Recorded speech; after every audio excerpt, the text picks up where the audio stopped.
Want to know how to make your AI agent research for trending topics? Well, no worries.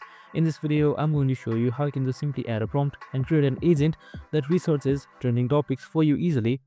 And let's get right into it. Now, first things first, make sure you are under the homepage of AgentGPT right here. And once you're there, just simply name your agent anything. Now you can just simply type in your goal, which is the prompt. So just simply type in this. Just add in a topic, which is research trending topics in technology and list in the top ones. So make sure you under tools and then make sure search is enabled just like this right here.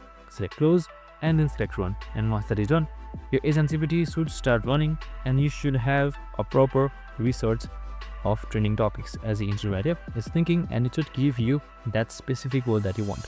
So you can do it again and again by chatting with your agent as well. I hope this video helped. If it did, make sure to like, subscribe, and tune in with us for more of these videos. See you on the next one.